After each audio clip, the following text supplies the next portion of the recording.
الرحمن الرحيم وإن كان كبر عليك إعراضهم فإن استطعت أن تبتغي نفقا في الأرض أو سلما في السماء فتأتيهم بآية ولو شاء الله لجمعهم على الهدى فلا تكونن من الجاهلين صدقت يا رب العالمين.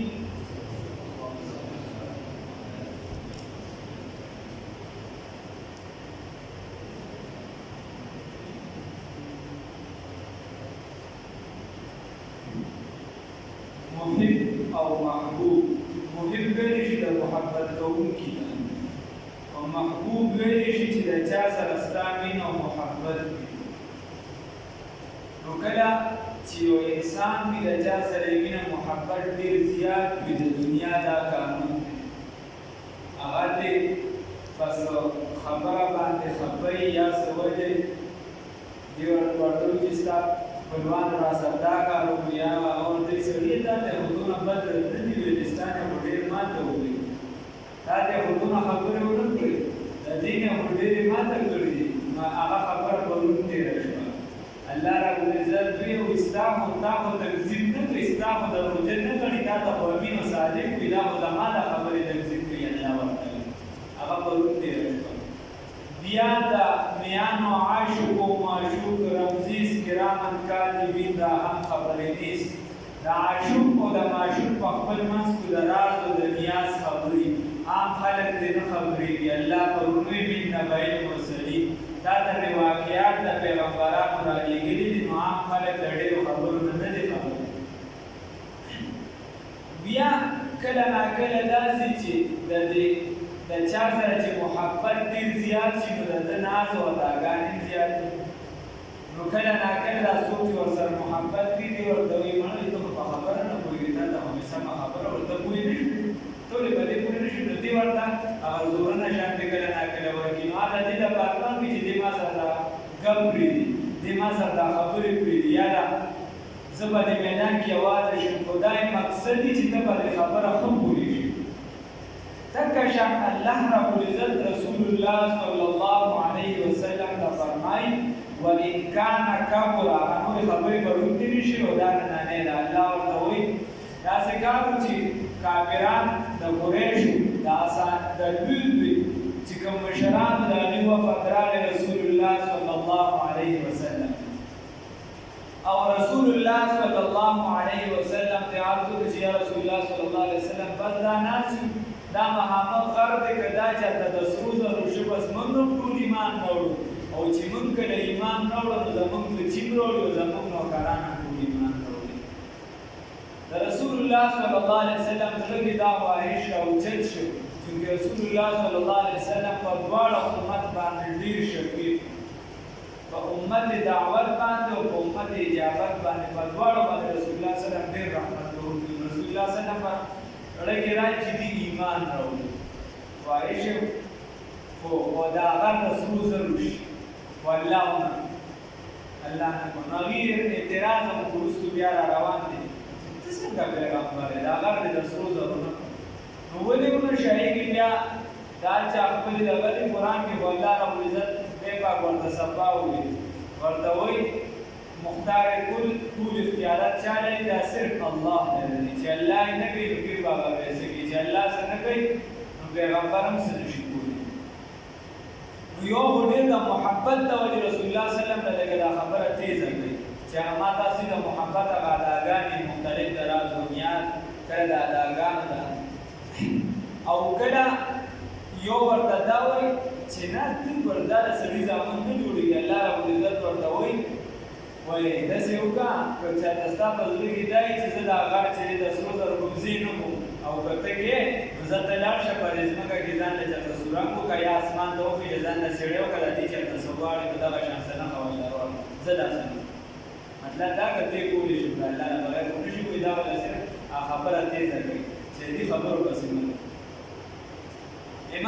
غزالی رحمه الله، امام رازی رحمه الله، امام شاه ولی الله رحمه الله د دې دا رایه ده دوی وایي چې دا ولې خدای پاک دا غر د سرو زرو نه هر چا پکې خپلې خپلې خبرې نو هغه وایي هغوی درې واړه وایي دا وایي د دې وجې ونکړو چونکې د قرآن صداقت دا په عربو باندې ښکاره و یو خو هغه ډېر زیات پوهه خلک په شعر و شاعرۍ باندې د قرآن په بلاغت باندې نه پوهېدو د قرآن په پوهه باندې په قرآن باندې په کلام نه پوهېدو نو د دې وجې الله رب العزت چې دی دا قرآن پاک چې دی دا خدای پاک د هغه د سرو زرو نه ګڼو یو وجه پکې ده چې په دې قرآن کې پوهېدو او نور عجم چې دی دا په قرآن نه پوهېږي چې د هغه د سرو زرو ګرځېدلې وي نو دا نږدې چې کوم خلک وو دوی خو هسې ایمان راوړل د قرآن د بلاغت نه متاثره کېدل خو لرې چې کوم خلک وو هغوی به وي چې دوی د دې سرو زرو د وجې دا خلک جوګ در جوګ اسلام کې داخلېږي د رسول الله صلی الله علیه وسلم اخلاق به یې نور لیدلي د رسول د قرآن هغه تعلیمات به یې نور لیدلي هغوی به پیسو ته بیا کتل نو د دې وجې خدای پاک چې دی د سرو زرو نو هغه خبرې د ناز او د ادا خبرې وَإِنْ كَانَ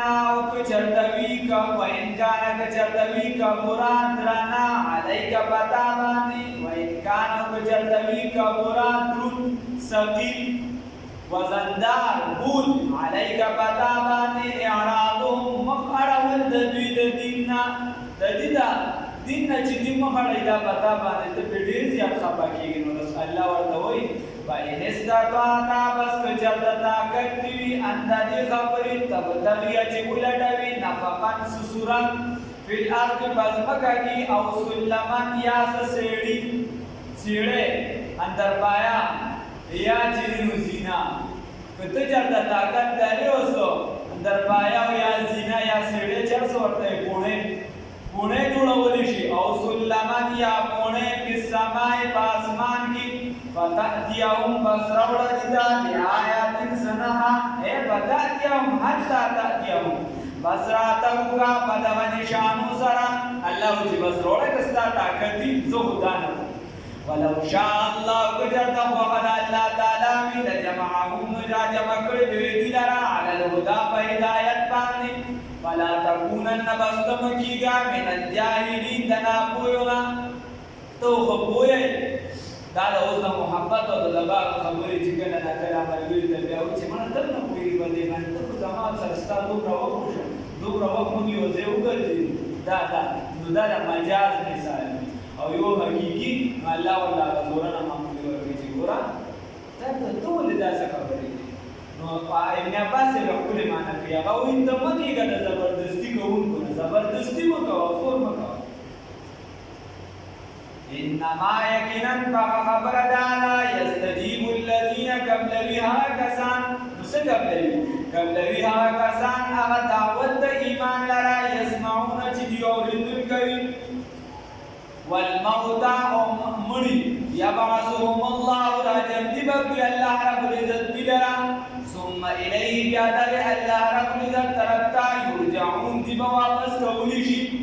الله رب یا والموتى او هغه کسان چې د زړونو مړ شوي دا کوم کسان چې مړ دي الله رب العزت به د قیامت په ورځ باندې راګرځي یا چې د زړونو مړ دي دي ته به موږ د قیامت پر ورځ اوس ورته وګورئ کوم یو حالت به پکې خبره تیر شي وقالو او ویدی اوس دی ګناس د رسول الله صلی الله علیه وسلم سره خاصه همانه دا چې ویدی دی ماضی دا او چې دې په دغه موګناسو وقالو ویدی لولا نزل ولن نازلی علیه بدی پیغمبر انقلاب فخر موجودات امام المتقین امام المرسلین سید الانبیاء والمرسلین خاتم النبیین صلی الله علیه وسلم باندې ولن نازلی بدی پیغمبر صلی الله علیه وسلم باندې سو آیات سنشانی من ربی درب جانبنا قل توردو اے پیغمبر صلی اللہ علیہ وسلم قادر ان اللہ یقیناً اللہ رب العزت قادر علی ان پدی خبر باندی ایون علان پدی خبر باندی ينزل جنازل بی آیتاً سنشانی ولیکن اکثرهم لیکن دید بنا لا یعلمون نپوئیگی دی نپوئیگی ورنہ معجزه چې د ده رانازله کړي نه خبر رانازله کړي خو دا داسې کمکل دي چې کومه مطلوبي معجزه چې کوم قوم د الله نه معجزه وغوښته او د هغې معجزې نه بیا هغه قوم انکار کړی دی نو دغه قوم بیا خدای هلاک کړی نو الله پې پوهېږي خو دوی پې نه پوهېږي چې مطلوبي کوم طالب مطلوب موندلی دی په خوب کې چې مطلب د چا دیدار وي څه به خوب کړه خبره دا ده چې دا کومه مطلوبي کومه معجزه چې ته په خپله پیغمبر ته ووایې مثال په طور وښه راوباسه د کاڼي نه پیغمبر ته ووایې چې په موږ پر اخي راوله پیغمبر ته وایې چې د اسمان نه دسترخوان را نازل کړه او دغه معجزې نه بیا امت انکار وکړي نو په هغه باندې عذاب خدای پاک راولي نو الله پې پوهېږي خو دوی پې نه پوهېږي خبره دا ده نو بیا مو رسول الله صلی الله علیه وسلم ته تسلي ورکړي چې بیا هم ته په هغې کې جړاګانې کې بیا ټوله شپه یو آیات ولاړې تعذبهم فإنهم عباد وإن تغفر لهم فإنك أنت العزیز الحکیم خدایه ستا بندګان دي که ته عذاب ورکړې نو هم ستا بندګان دي او که دې بخي نو هم ته غفور رحیم ذاتې بیا ته جړاګانې دي الله پې پوهېږي اوس الله وایي وما من دابة او نشته دې هېڅ یو زنده سر هېڅ دابه زنده سر چې په ځمکه باندې څه ګرځي او په دې دابه کې بیا بله اقسام دي اوس چې دا کوم سینس والا سره ربط او تعلق د تفسیرونو پیدا شوي دي هغې پکې څه لیکلي کړي دي بلکې بعضو ځناورو یو داسې لیکلي دي چې د سلو پورې خپې دي او د بعضو لیکلي چې د سره خپې نشته داسې بله کیسې پسې پکې لیکلي دي خو چې څومره بس زنده سر دي وما من دابة او نشته دې هېڅ یو زنده سر فی الارض په ځمکه کې ولا طائر او نه څه مارغان یطیرو چې الوزي راالوزي بجناحیه په وزرو سره الا مگر ډلې دي امثالکم په مثل د ستاسو الا مگر انواع حیواني دي امثالکم په شان د ستاسو خبره داسې ده الله رب العزت وایي چې په ځمکې کې څومره زنده سر دي دا هم ستاسو په شان دي په رزق کې دا سر برابر دي څنګه چې تاسو ډلې ټپلې دغه شان په ځناورو کې دي دا پکې د میږو ټولګې دي دا پکې د سانډاګانو دي دا پکې د چیلو دي دا پکې د مچو دي دا پکې نور حشرات دي مختلف الله وایي په هغې کې هم داسې ډلې ګرځولي اوس کمتر خلک په دنیا کې ډېر پیدا کېږي الملل والنهل کې علامه شهرستاني رحمه الله لیکلي دي هغه د فرقو کتاب دی او داسې فرقې پکې چې دا بیا د حیرتونو دي او د جهیل په موجود دي داسې کمتر خلک تېر شوي هغه یوه فرقه پکې تېره شوې ده هغه وایي او یې صغرا کبرا یې را یو ځای کړې ده حد وسط یې ترې ورزولې نتیجې ترې اخلي دلته یو آیات را یو ځای کړي وایي د قرآن د بل ځای نه راغوښتې وایي په دې مچو کې پیغمبران دي نعوذ بالله په دې په هر یوه ډله کې خدای پاک یو پیغمبر جوړ دا د هغې عقل پسې چې دی هلکه خدای پاک مکلف یا د یو مامون دلته ډله ده پته نه لګي د کمزوري سړي عقل ورته رسي خو د هغې نه رسېږي ځکه چې هر شی یې په عقل نه ده الا مگر ډله امثالکم په مثل ستاسو ما فرطنا نه دي پرېښي موږ څه فی الکتاب په دې قرآن پاک کې نه دي پرېښي موږ کوتاهي نه ده کړې موږ په دې کتاب کې من شیء د څه څیز نه ثم الی ربهم بیا د دغه رب طرف ته بیا د خپل رب طرف ته یحشرون دي به راغونډولی شي واپس کولی به شي د دې جمع به کولی شي نو موږ په دې کتاب کې څه نه دي پرېښي نو هره خبره په کتاب کې نشته بلکې الله رب العزت درته یو قانون ایښی او د هغې نه به بیا مسایل ته وباسي قانون کل پروت دی یو سر کې مثال په طور د مشق نه یو سوال تا ته استاد وکړي نو ټول مشق به بېرته حل کېږي لګیا به دغه شان چې دی الله رب العزت درته یو قانون ایښي د هغې نه لاندې بیا ته دې جزیات ته وباسه هغه دې بیا علماو لیکلي په یو رایه باندې څه 9 لکه په بلو باندې 61,000 او په بل باندې نور هم څه زیاتې کمې دي 90,000 چاته رسېدي دا صرف امام ابو حنیفه رحمت الله علیه جزیات لیکلي جزیات د یو جز نه بیا په زرګونو لګونو مسلې چې زکریا صاحب وایي په یو مانځه کې چې د صدرې څو مسایل چې دي دا اختلافي دي خلکو ته پته نه لګي والذین کسان کذبوا چې تکذیب کوي بآیاتنا زموږ د آیاتونو صمون دي کاڼه دي وبکمون ګونګیان دي نو په حقیقت کې نه دي داسې نه ده د ظاهر کاڼه نه دي خو په حقیقت کې د حق خبره دي نه وایي، د حق خبره وایي نه، د حق خبره باندې ژبه نه چلېږي. فی الظلمات په تیارو کې دي، من یشاء الله چا لره چې وغواړي الله رب العزت یضللون ګمراه کړي هغه لره، ومن یشاء چا لره چې وغواړي الله رب العزت یجعلهم وګرځوي د لره علی صراط مستقیم په لاره برابره باندې، په سمه لار باندې. برم آیات کې تیر شو، الله رب العزت فرمایي چې خدای پاک داسې نه کوي چې یو ټول الله رب العزت ته چېرته داسې بولي چې دا ته چې وایې چې د دې نه سرو زرو غر جوړ شي وغیره ستا باره کې راځي، نو که الله غوښتي بیا خو به دا ټول خلک په هدایت باندې یافته کړی وي، په زوره به هدایت یافته کړی وي. والله رب العزت دا خلک چې دي دا خپلې خوښې ته پرېږدي چې دا خلک دا خپلې خوښې کار وکړي. او دلته الله رب العزت فرمایي چې الله خوښه شي نو ګمراهي کړي، الله خوښه شي هدایت یافته کړي. نو انسان اراده باندې مکلف دی، دې که د نیکۍ طرف ته ځي نو الله د نیکۍ توفیق ورکړي، طاقت ورله ورکړي، او که چېرته د بدۍ طرف ته ځي نو هغه ماده په ده کې پیدا وي، الله رب العزت هغه توفیق ورکړي، هغه ماده په کې پیدا کړي، طاقت پکې ور واچوي. خو وهدیناه النجدین لاره د کار د دواړه لارې ورته ګوري، الله یې د نیکۍ توفیق